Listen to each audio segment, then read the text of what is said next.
Okay, welcome to Pearson and Internal webinar. My name is Svitlana Sorochynska. We will start in a second. Now I can see that there are lots of participants already. Glad to see that you've come to take part in our webinar. Can you possibly write in the chat box if you can hear me all right? Okay, well, yeah, great. Okay, fine. All right, great. Now, before we start, can you also write down where you are from? Indicate your region, maybe city. Hello from Kiev. Hello from Lviv, Odessa, Kherson. Great. Oh, Ternopil, Kosiv, Kryvyi Rih. Fantastic. How is the weather in your region? It's quite chilly today in Kiev. How about your region? Okay, Dnipro region, cold. Where is cold? Okay, Ternopil I can see. Okay, great. Oh, rainy. It's rainy somewhere, but I can't see where exactly. I don't know, it's right. Oh, not only. Okay. And foggy. I see. Is anywhere snowing today? Any snow in the Carpathian Mountains? Very strong fog. Okay. Raining cats and dogs. Really rainy all around Ukraine, but not in Starat Konstantiniev. Okay, sunny weather. Okay, fine. So, good, so you can hear me, you can use the chat all right. So let us start. Once again, good afternoon everyone who has joined us at Pearson and Internal webinar. My name is Svitlana Sorochynska. I am the head methodologist of the Internal Methodological Center here in Kiev. I'm also a teacher of English myself. I think many of you are teachers of English as well. And probably for many of us, exam preparation is a very important topic nowadays. Well, exam preparation includes lots of aspects such as exam type tasks practice, effective planning, developing effective exam strategies, motivation, revision strategies, self-study, time management. There may be more, of course. However, I would really like to see how, in your opinion, what of these are the most important ones. And now I suggest that you should take part in a poll.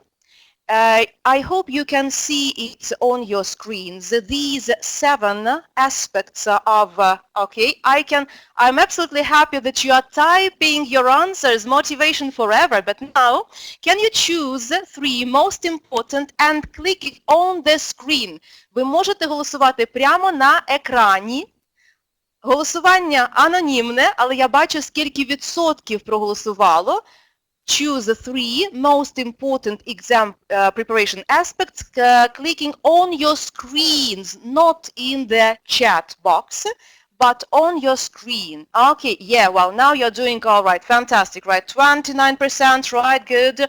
More 3 most important exam preparation aspects and strategy. Okay, almost a half. Okay. Please click not in the chat room, not in the chat box, but on your screens. Прямо на ваших екранах проголосуйте, оберіться найбільш ефективні стратегії на вашу думку. Ви можете обрати 3. Yes, please click on the screen. Okay. All right. Now, okay, I will wait a second more. Okay, well, those who wanted to take part, I think, okay, more, okay, well, shall wait for another second.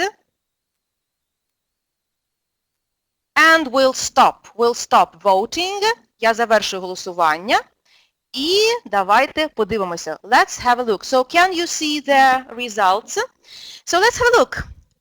Almost 50% think that motivation is absolutely important. Yeah, I'm here with you. exam type tasks are also very, very important, as well as effective planning. Very good. So you have given me lots of ideas for our further webinars. The strategy that we are going to focus on today is number 5, effective revision strategies, and why, and we will have a look why they are so important. So thanks for voting. Let's come back to our webinar. Today our topic is effective revision strategies. The title is Learned and Not Forgotten. We're going to look at 3 rules for an effective revision lesson. Before we look at 3 rules, let us consider when it is important or appropriate to revise. We can talk of 3 actually levels of revision. The first one is a micro level, which includes 5 to 6 minutes of revision happening either at the beginning of the lesson or at the very end of the lesson, or happening just ad hoc, just occasional revision when you feel like your students need 5 minutes of good revision of something that has been covered. The next level of revision is macro level. This is when you have a good lesson of revision after you've covered a unit. I think you have such revision spreads or pages in your course books, or these revision slots can follow a certain number of units like this. And the closer we move to the exam time, the more revision we need, and towards the end of the academic year, we are talking about the total revision time when we allocate, say, 2 or 3 weeks to revising what has been taught and hopefully learned. Now, so it's clear when to revise, but how to arrange effective revision lessons. I want to ask you once again to take part in our poll and in voting. This time, I will ask you to say either yes or no, true or false. And my question is, the question is about revision lessons. The question is, revision lessons are about language, not content. Don't be shy. Please click on your screens. This is the poll, so not in the chat box, but on the screen for us to see the percentage of those who think that revision lessons are about language and those who think that content also is important. So let's wait a couple of more minutes or seconds. I can see that almost half of you have already voted. Okay, some more people have just joined us. Hello. Good. Please choose yes or no.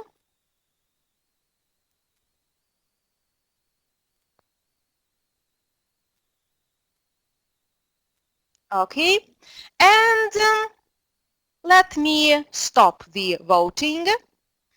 The results are like this. Can you see the results? Okay, well, so it's almost half and half, right? Revision lessons are about language and not content. Actually, I think both, well, opinions can be considered correct ones, because really, we are really interested in the language. We are teachers of language in the first place. However, content is absolutely important for productive revision, and the first rule for the effective revision lesson is we should always activate content along with language revision. Why? To help our students remember better what we want them to remember, at least until the exam time. Let me illustrate how the content can be used and how it can facilitate revising and improve revision lesson on the example of Pearson series of exam preparation coursebook Real Life. Suppose I have covered units 3 and 4 in Real Life Intermediate with my students, and I plan the whole lesson to be dedicated to, well, revision of the study matter. Of course, I can start with the questions about grammar or vocabulary covered. Alternatively, I can start with a simple question. Well, guys, which information or stories did you find the most interesting in Units 3 and 4, and why? And have a brief chat, helping my students to bring to memory what the stories were about, and hopefully, well, I hope to hear from them not only the content but the vocabulary grammar covered in this unit as well. Or I can be more specific and focus on a particular story. Well, for example, there was a story about four identical sisters. By the way, can you help me with the English word for four identical brothers or sisters? Not twins, but what's the word twins? Like two pairs of twins, right? So four identical brothers and sisters. Let's have a look at it. Oh, Ira Salo was the first one. Quadruplets. Yeah, well, it has taken me a while to learn the pronunciation of the word. So quadruplets. Okay, so we focus on a story, well, that the students have already read and spoken about, which is all right. We can just ask them simple questions. So this is the spread. We have already had a good reading and vocabulary lesson. And here you can see that not only quadruplets, but quads is the also the word for these four sisters. And now, just simple questions to your students. Do you remember the story about four sisters? How old are they? Are their personalities similar? Why are we asking that? Because during the time when we covered the unit, there were these personality adjectives. So of course, I hope to hear them being used in their speech. Or my next question perhaps would be, how would you feel in their situation? Thus, I'm trying to personalize the content, because when our students speak well and use the vocabulary covered talking about themselves, they really remember the content much better. So this rule of an effective revision lesson is we should always activate content along with the language revision. Why? Not only to entertain our students, to motivate them, but to help them remember the language that has been learned. Now, this rule will start with the poll again, well, the survey. Again, I want you to click yes or no on your screens. This time the question is, oh, not this one, we've done it already. Here you are, yeah. The next question is, or the next statement is, pair and group work are as effective as individual work for exam preparation. I can see that you are voting very enthusiastically. All right. You can click here only once. Either yes or no. Hello to Olga Davidenko. That's all right. Well, that you are late. Happy that you've joined our webinar. Okay. So thanks for voting. One more second or one more moment for all of the participants to have the chance to vote. So pair and group work are as effective as individual work for exam preparation. Okay. So let me show you the result. Here it is. I hope you can see the result on your screens. And I'm happy that the majority of you have indicated yes as the answer, because it might seem that since the majority of the examinations that our students are involved in, such as DPA, well, not DPA, but ZNO in the first place, are mainly about writing and reading, then maybe pair and group work are not as needed or as essential. But actually, this is very important. It is very important to involve as much pair and group work as possible. Let's have a look why and how these pair and group work activities can be introduced into a revision lesson. So the second rule, we involve pair and group work. Let's have a look. This is a typical spread in an authentic resource for revision, taken from real life. The left part of it is about vocabulary and grammar. The right part is about reading, listening, and speaking. So let's focus on a typical task that probably you will do with your students when you want to revise the vocabulary. This is the categorizing activity, where your students need to put the words into one of three categories: appearance, personality, or jobs. Here they will need to struggle with the word of the conscientious or say indecisive, good practice for vocabulary, for personality, then say plump or scruffy for appearance, and so on. So how can we arrange or set up this activity? First, our students will do the task individually. Of course, they need a good revision of what has been studied. After that, why not arrange a group brainstorming so that they would come up with many more words, more than 2 for each category, and of course they will if they work in groups. Afterwards, there may be arranged the timed competition when you ask the students, say in 2 teams, to run to the board to write more words. One student will dictate, another will spell, so you can arrange it in any way to involve as many students as possible, thus while actually revising more even than required by the book. Or another task is a gap fill, a typical one, while based on collocations, which are very important for exam results and in particular. Let's have a look at the first one, so students do individually. And number 1 is, here's a young graduate looking for his first full-time job. Can you help me with the second one? You can type in your chat boxes. My uncle works really long. Who will be the first one? Maria Kravtsova, hours. Yeah, good. Well then, number 3, using child. Who will be the first one to provide the word? Child labor, and that was again Maria Kravtsova. Well, we need a special certificate for Maria. Well, so you've done this, your students have done this task individually. Then it's always good practice to arrange some pair check. And after that, you can alternatively ask your students to create their own sentences with the gaps for others. They swap and they practice more. After that, you can, for example, set another activity sentence in the head. I usually write these collocations on pieces of paper. Have a look, they are nice, good, well, examples of language useful for exams, full-time job, working conditions, work long hours, and I just then put them in the file, which I call a hat, well, and the students draw them either individual or in pairs and create more sentences, more gapped sentences for others.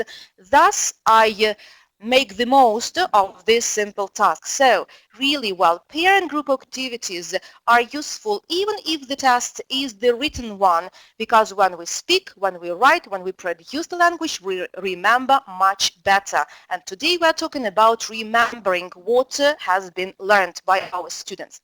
Finally, the third rule for the effective revision lesson and again the survey, the interactive survey or poll, again I will ask you to click on your screens, not in the chat box. And my last statement is, plan a revision lesson as you would plan a regular lesson. Is it yes or no with you?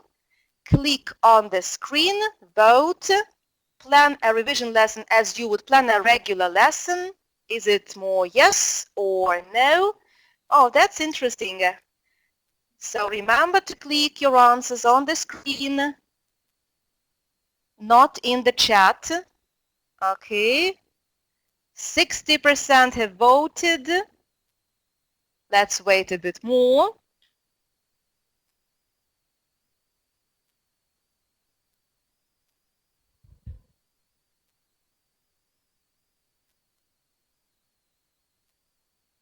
Okay. Fine. No? No, somebody is still voting here. Okay, so let me stop the voting. And the results are, have a look. This is interesting, yeah? Well, this is almost again half of those who have voted think that yes, well, we should plan the revision lessons just, well, exactly as we plan a regular lesson, or no, well, there is no just a simple yes or no answer, perhaps, because on the one hand, of course, revision lessons are different, but taking the broader picture, well, we do need to plan our revision lessons considering the stages, their aims, what we want to achieve. So let's now discuss the stages of a revision lesson that would be really effective for preparation. Again, we are at this spread covering vocabulary grammar in perhaps lesson 1, dedicated to revision, and then the second lesson on all skills, and what stages should be present in a lesson for it to be a successful ZNO revision lesson. Let's first take an example of a vocabulary and grammar lesson. If there is a lesson, there should be a lesson plan with lesson stages. In a regular lesson, what would be the first stage in the lesson? Warm-up, of course. Well, so are we to include warm-up in our revision lesson? Yes, of course, we can. Why not? Do you still remember what's in English for four identical brothers and sisters? Who will be the first one with these long words? Sorry. Okay, so quadruplets or quads, right? So this is the stage when you can actually activate the content, what we have already talked with you about. So warm-up is absolutely essential, even if it is a revision lesson. Then, in a regular lesson, you would deal with presentation. You would present new vocabulary or grammar. How about presentation stage at a revision lesson? Perhaps no, because your students are supposed to know the vocabulary and grammar that you have covered till this time. But the next stage would be controlled practice. Controlled practice includes all familiar task types that you do with your students, covering these revision spreads in your book. However, how shall we go about? Ну, дійсно, давайте подумаємо. Тут є декілька варіантів. Чи нам попросити наших учнів зробити всі завдання, а потім перевірити? Чи нам попросити їх зробити одне завдання, перевірити і швиденько піти до іншого? Це ті питання, над якими ми маємо з вами замислюватися, коли ми плануємо з вами урок на повторення, активізацію та систематизацію знань, навичок. The best solution here, perhaps, is the following. Having covered each task, checked it, having arranged maybe some pair check, pair work, well, allocate up to maybe, well, 8, if I'm not too optimistic, 6 minutes on speaking and writing. Then the next task, and again, speaking and writing, and so on. In this way, your students will remember much better what they have revised. So here we're talking about the freer practice. Let's have a look at the example.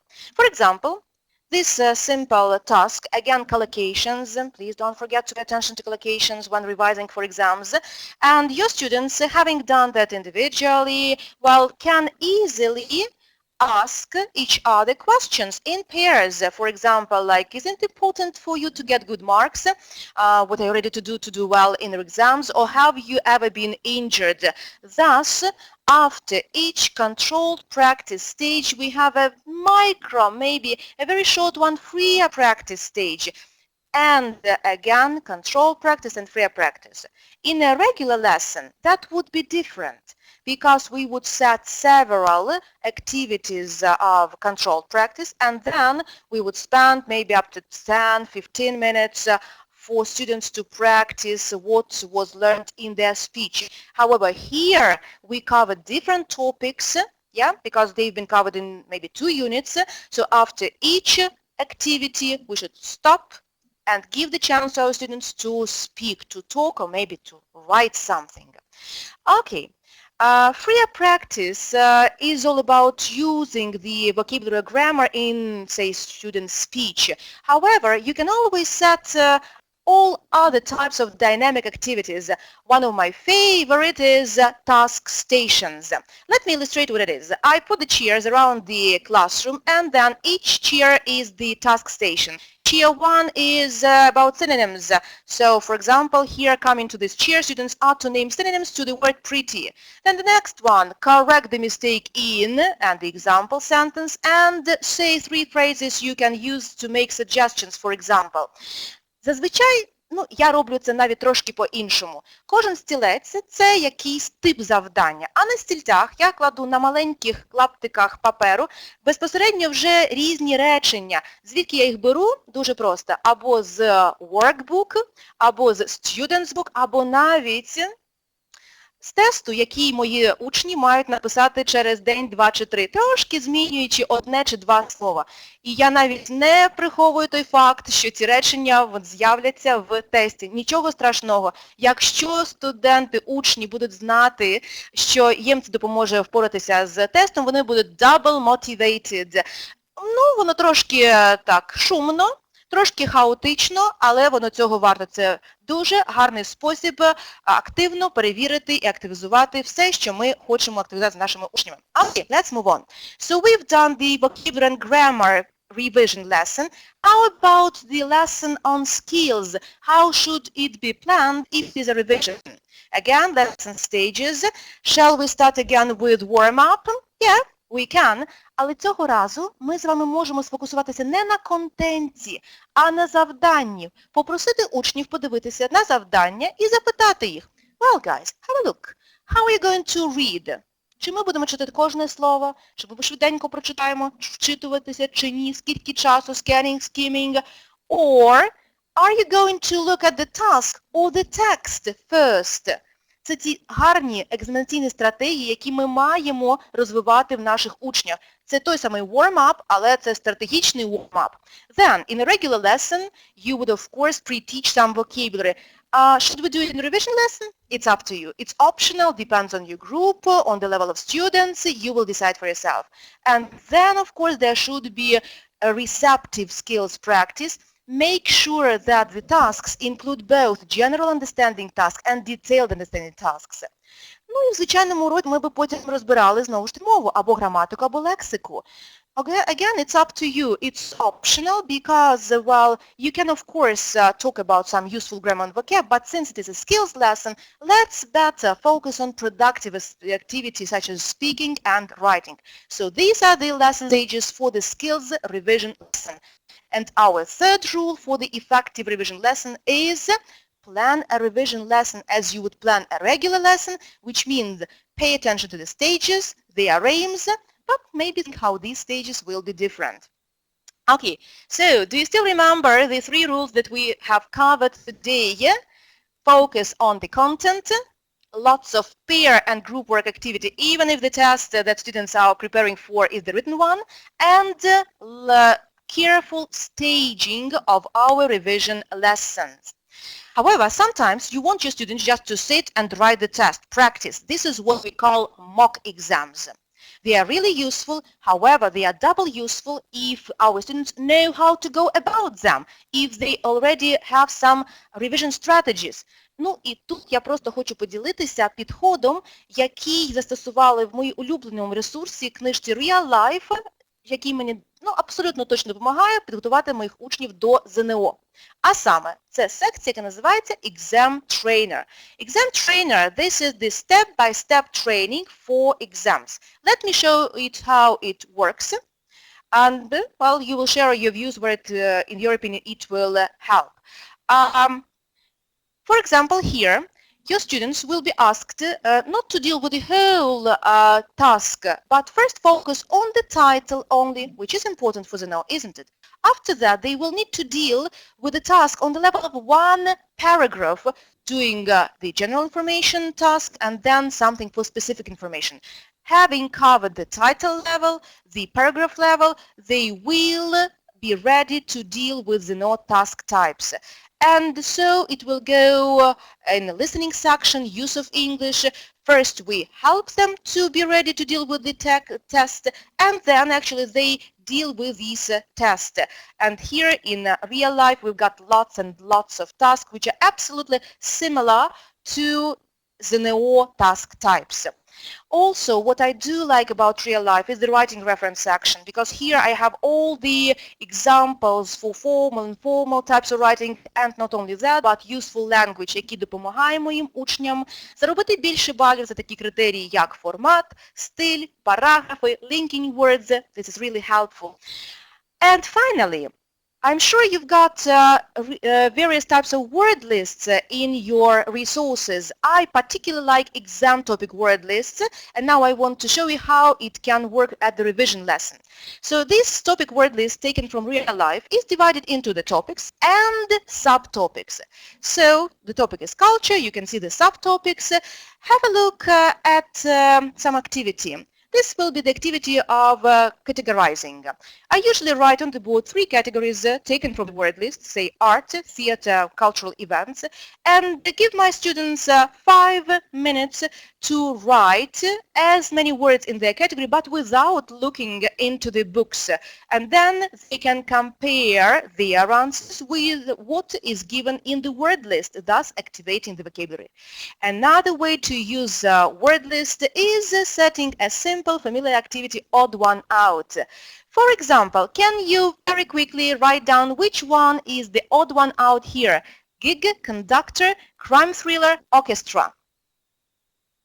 Okay. The odd one out is orchestra. Sure, crime thriller. Why? Let's have a look. Gig, conductor, and orchestra were taken from this section of music, and one word was just taken by me from the section, subsection of literature. If you think that maybe this task is too simple for your students, you like challenging tasks, set the same task but without writing the words on the board. For example, let me read 4 words. I'm not going to show them on screen. Which one is the odd one out? Number 1, band. Number 2, main character. Number 3, microphone. Number 4, live concert. And again, number 1, band. Number 2, main character. Number 3, microphone. Number 4, live concert. And the odd one out is number 2, main character, because it is about literature, while all the other words are about music. So your students can do this activity in pairs, either with writing or without. It will be up to you. A simple and useful activity. You can learn more about simple activities to use in the classroom at our website. For example, you can have a look at the video about picture dictation or back chaining, and all of these can be found and more in the section для вчителя at our website elt.internal.com.ua. So, coming back to the resources which I used to illustrate the revision strategies in today's webinar. Real Life helps me a lot because it has the whole range of exam-related sections, rubric and parts. It is perfect for seminar preparation and is suitable for students from the 7th till the 11th forms. And what is particularly important is that it works perfectly well even in schools with a limited number of hours for learning English, because it is really flexible. So have a look at it and have a look at a very nice special offer that we have for you. Well, you will see it in the letters which you receive after our webinar tomorrow. So that's for our very short webinar today. If you think, here are the websites where you can learn more about the resources, Real Life. If you think that there have been some useful ideas, please share the news with your colleagues that there will be one more webinar on this topic on the 24th of November, 5 o'clock. And don't forget to join us for a new webinar on a new topic, which will start in December. Hope you will enjoy it, and thank you very much. Now, once again, let me remind you that tomorrow each of you will receive an email with the certificate which you can print yourself and have for your portfolio. If you have any questions, please feel free to ask in the chat box. And thanks for joining. I'm here for another couple of minutes with you, looking in the chat box. Oh, thanks a lot. Thank you. Okay, any questions? Welcome. Okay, how many times do pupils have? Oh, I haven't seen that. Well, can the moderator help me with the question? Because I've missed it. Or can you repeat the question once again, because there are so many participants that the chat just goes too fast.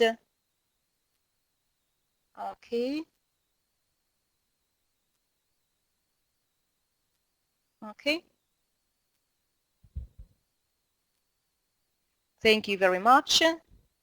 Thanks a lot.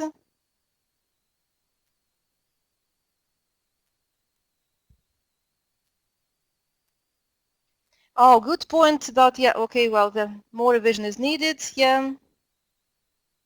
More than 2 perhaps even, yeah.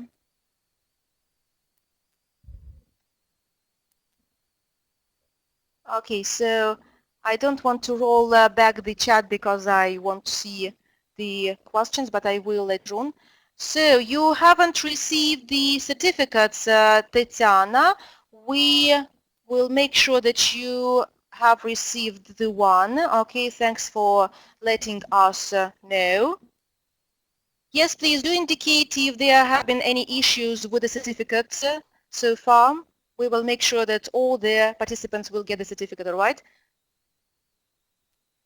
All right, well, a good question about how many times the students need to use the new vocabulary. Actually, the proved fact is that if we haven't repeated something from 5 to 9 times, we have slim chances to remember this vocab. Moreover, this repetition should take place at different stages of our course. So not like 5 repetitions within 1 week, but coming back to what was studied in a week, in 2 weeks. If you do like 5, 6 short repetition slots, revision slots over say 2 months, the results will be much better and the exam preparation will be more effective. Okay. Yeah, well, Oksana, on the 24th of November, that will be the same webinar conducted by me. However, in December, there will be conducted another topic. I will reveal you a small secret that will be about reading, but a different view on the reading lessons. Again, about the certificates, you will get tomorrow, you will get an email with the certificate that can be printed off. Good point about here. Well, okay. Exposure, practice. Yeah. Again, one more participant who hasn't received the certificate, but we record this webinar. We will have a look who exactly has written about not receiving the certificate, and we will get in touch with you. Now, can you download the presentation? We have recorded the webinar, of course, but we will download all the webinars after the whole series is over. So all the webinars will be available starting from January when the whole series of the webinars is over. Okay, thanks for the feedback. Yes, do join us in December.